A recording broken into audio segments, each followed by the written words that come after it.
ये कार्यक्रम सत्य घटनाओं से प्रेरित है। जिनके साथ ये घटनाएं घटी उसकी वास्तविकता उन्हीं तक सीमित है। भूत प्रेतों और अपसामान्य विषयों के होने पर चैनल कोई दावा नहीं करता और न ही प्रोत्साहन करता है।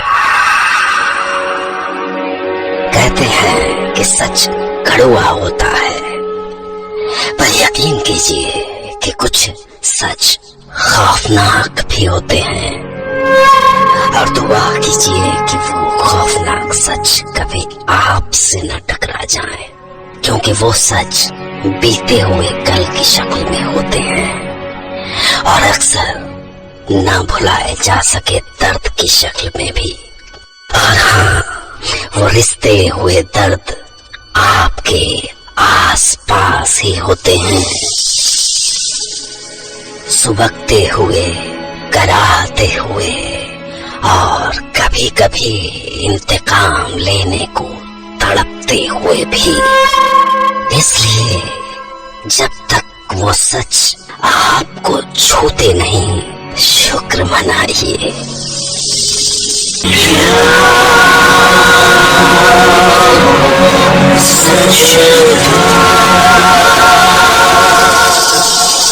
आज की कहानी नागपुर के रहने वाले इंजीनियर विनीत देसाई की आप बीती है, जिसे वो खुद सुनाएंगे। विनीत देसाई जो ग्वालदम की सुंदर पहाड़ियों में अचानक उस सच से टकरा गए जिसने उनका बहुत कुछ छीन लिया। शायद मैं और मेरी वाइफ प्रज्ञा अभी कुछ महीने पहले नागपुर से उत्तराखंड के ग्वालधाम में शिफ्ट हुए थे।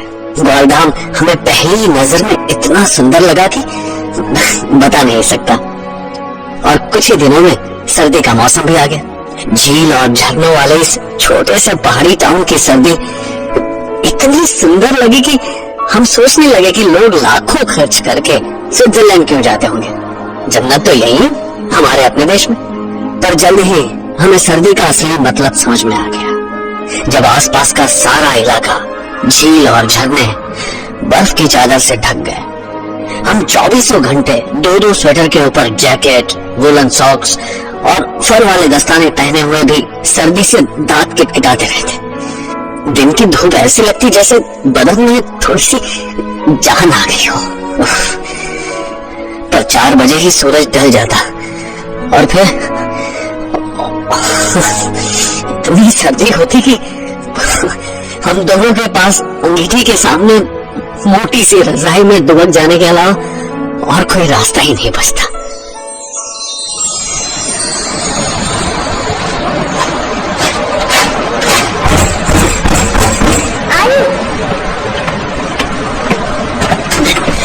देर लग गई है चाय को।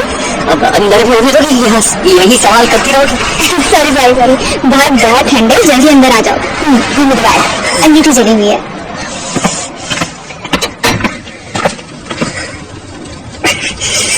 मुझे तो लगता है यहाँ अंगीठी को भी सर्दी लगती होगी।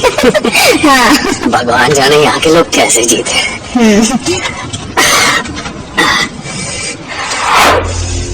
अभी हम उस बर्फीली सर्दी से लड़ना सीख ही रहे थे कि कुछ ही दिन बाद हमें एक अलग सा एक्सपीरियंस होने लगा। अक्सर हमें महसूस होता है जैसे किसी ने हमारे दरवाजे पर दस्तक दी हो।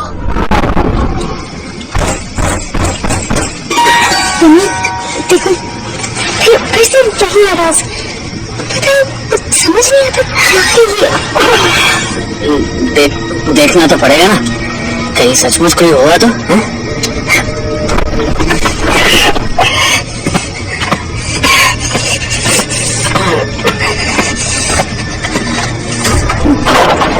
कौन है? कौन है? क्यों? कोई नहीं है ना? दूर दूर तक कोई दिखाई नहीं दे रहा था। किसी से पूछा तुमने क्या है ये? क्यों होता रहता है ऐसा? पड़ोस में कोई रहता नहीं है, टाउन में किसी को कुछ पता नहीं, तो पूछे तो किससे पूछे? ऐसी ही एक बहुत सर्द शाम, जब प्रज्ञा अपने सारे काम निपटा के जल्द ही अपनी रजाई में दुबक गई थी, तभी अचानक उससे लगा जैसे मैं उसकी रजाई खींच रहा हूं। पर तभी उसे ध्यान आया कि मैं तो अभी काम से लौटा ही नहीं हूं, और ये सोच के वो अचानक से चौंक उठी।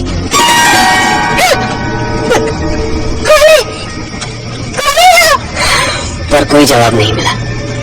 कोई होता तो जवाब देता ना, वहां तो कोई था ही नहीं। प्रज्ञा ने डर से अपनी आंखें बंद कर ली और रजाई में घुस के उसे चारों ओर से कस के दबा लिया। कुछ देर बाद आके मैंने डोर लॉक किया।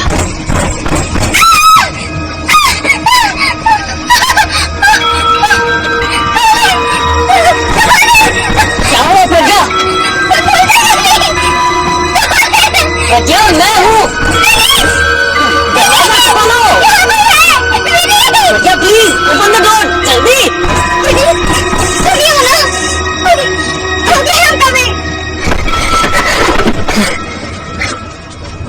घर के अंदर घुसते ही वो डर के मारे मुझसे लिपट गई और फिर उसने सब कुछ कांपते हुए बताया। मुझे लगा उसका वहम होगा। प्रज्ञा, क्या हुआ? शांत हो जाओ। बोलो क्या हुआ?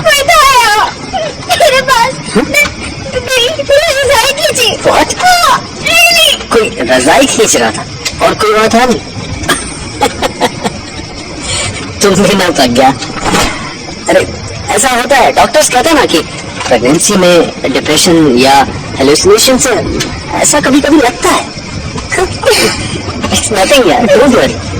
मैं आ गया हूँ। कोई था। पर जल्द ही प्रज्ञा को वो अपरिचित सी छाया दिखने भी लगी। अक्सर वो बाहर दरवाजे पर होती थी। देखो क्या प्रज्ञा?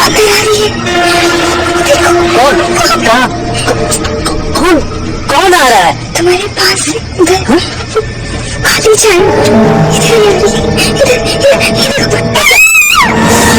मैं हौसला बढ़ाने को प्रज्ञा के पास गया और उसके कंधे पे हाथ रख के बोला, प्रज्ञा रिलैक्स यार, कोई नहीं है यहाँ। देखो सामने बेडरूम में चले जा रहा वो हमारे बेड पे चढ़ गई है। प्रज्ञा, दिखाई दे रही तो प्रज्ञा ने मुझे कितना बताने की कोशिश की कि अब वो छाया उसे साफ साफ दिखाई दे रही है, पर मैं कैसे मानता, क्योंकि मुझे कुछ नहीं दिखाई दे रहा था। वो हर रोज चुपके से घर के अंदर आकर प्रज्ञा की रजाई खींचकर उसमें दुबकने की कोशिश करती। मुझे कुछ नहीं पता चलता। प्रज्ञा ने बताया कि वो किसी लड़की की छाया है, दुबली पतली सी किसी लड़की की छाया। सर्दी से कांप रही है। उसके दांत खटखटाने की आवाज सुनाई दे रही है। तो आवाज सुनाई दे रही है ना? तो सुनाई दे रहा है ना? कुछ बोलो। हाँ सुनाई दे रही।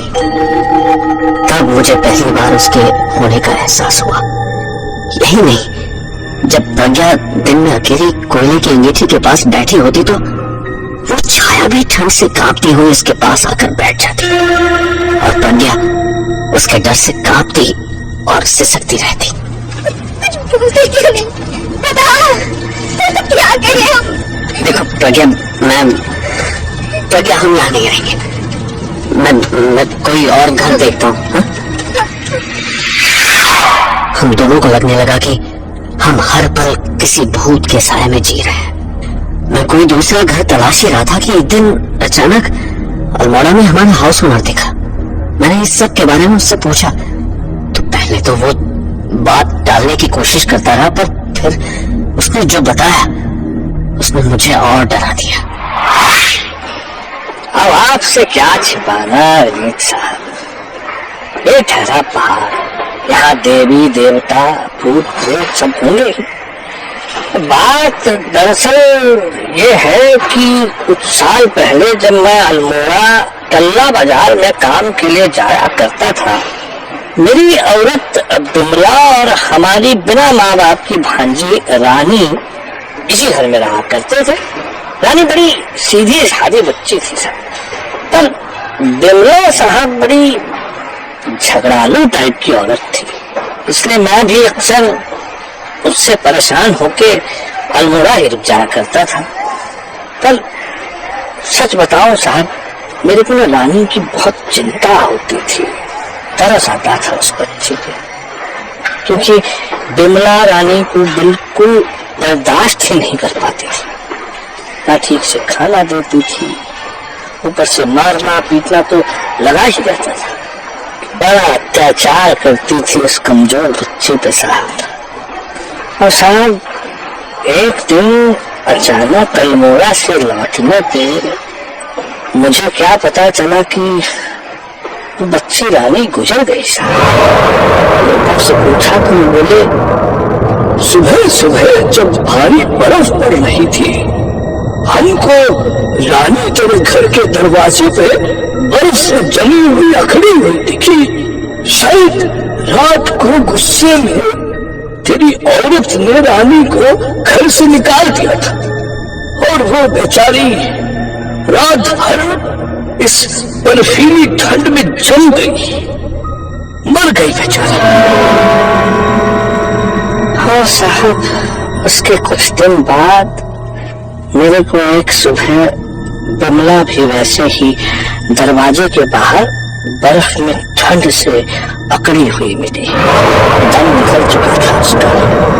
क्या जाने जब सारे ग्वाल धाम में ऐसी जोर की बर्फ पड़ रही थी तो वो औरत घर के बाहर करने क्या गई थी। ये सुन के मैं बहुत डर गया और उस घर को छोड़ने का पक्का फैसला कर लिया। पर अभी मैं कोई और घर ढूंढ ही रहा था कि मुझे एक अर्जेंट काम से हेडक्वार्टर दिल्ली जाना पड़ा। मैं प्रज्ञा के लिए बहुत परेशान था, क्योंकि प्रज्ञा 9 महीने की प्रेग्नेंट थी और हमारा बच्चा कभी भी आ सकता था। प्रज्ञा, 4 दिन की बात है, दिल्ली से आते ही हम दूसरे घर में चले जाएंगे, पर मुझे चिंता है तो तुम्हारी प्रेगनेंसी की। तुम जाओ ना प्लीज, डोंट वरी, मैं अपना और अपने बच्चे का पूरा ख्याल रखूंगी, I promise. Okay bye. Okay bye. Hi safe journey. Yeah thank you, you take care.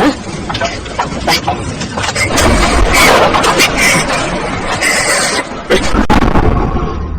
मजबूरी में प्रज्ञा को अकेले ही उस घर में 4 दिन काटने पड़े। जिस दिन मैं ग्वालधाम से बाहर रहा, हर मिनट प्रज्ञा की ही चिंता करता रहता था।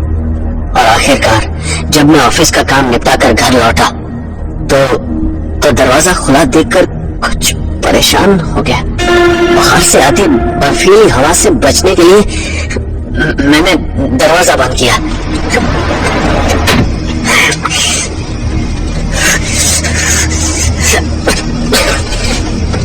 और प्रज्ञा को आवाज देता हुआ अंदर आया।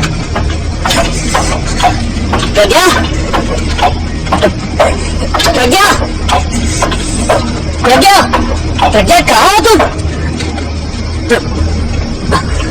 पर जब मैंने उसको अंगीठी के सामने चैन से आग तापते हुए पाया तो मेरी सांस में सांस आ गई और मैंने खुशी से वो सारे गिफ्ट दिखाने शुरू कर दिए जो मैं दिल्ली से प्रज्ञा के लिए लाया था।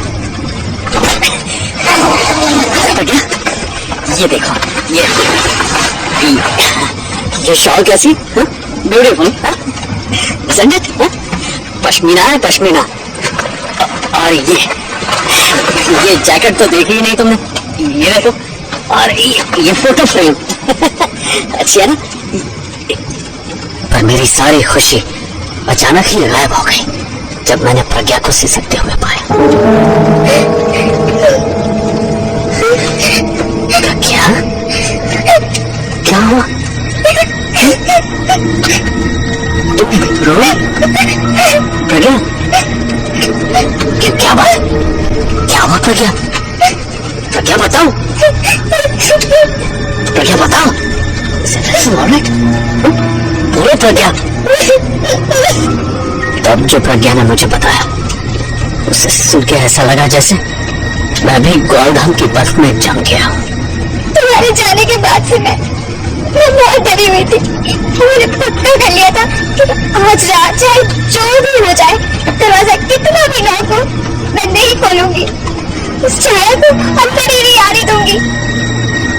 अब कुछ देर बाद हर दिन की तरह रोज होना शुरू हुआ। मैं मैंने दरवाजा नहीं पर जब लॉक होने के बाद भी मैंने दरवाजा नहीं खोला तो उस छाया ने आवाज देनी शुरू कर दी। दरवाजा खोलो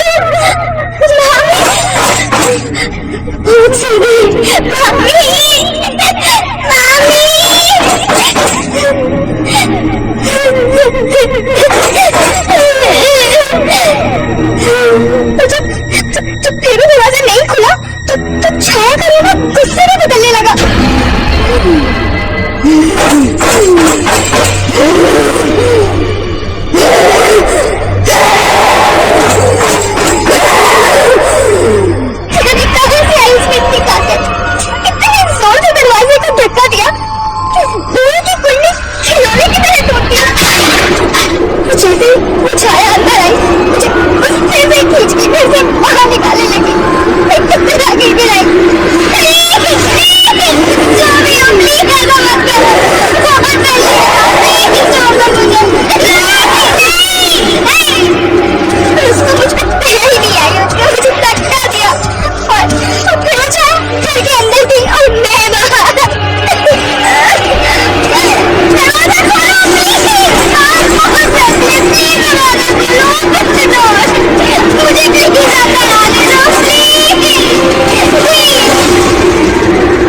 प्रज्ञा न जाने कितने घंटों बर्फीली आंधी में दरवाजा पीटती रही, पर दरवाजा नहीं खुला तो नहीं खुला।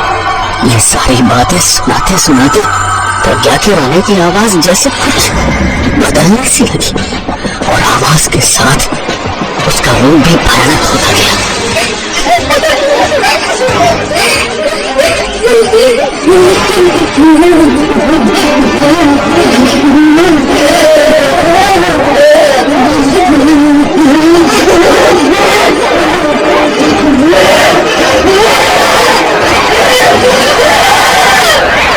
मुझे विश्वास नहीं हुआ कि मैं देख कह रहा हूँ, क्योंकि कुछ ही देर में प्रज्ञा की जगह प्रज्ञा की छाया बैठी दिखाई दी और फिर मेरा ध्यान उसके बगल में गया जहाँ उस लड़की की छाया भी बैठी हुई थी जिसने प्रज्ञा को इस हाल में पहुंचा दिया था।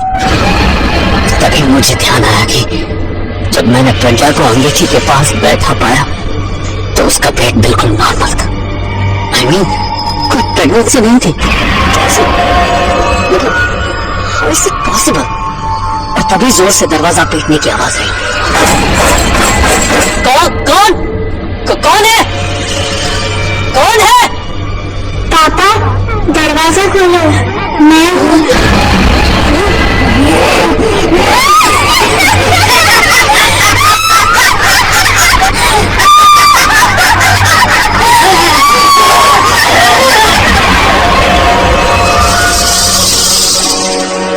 सवाल है कि भला किसी रूह को सर्दी कैसे लग सकती है? जवाब सोचिए, क्योंकि मैं कल आपसे फिर मिलूंगा एक नई कहानी के साथ, जिसे सुनने के बाद विनीत की तरह आप भी कह पड़ेंगे।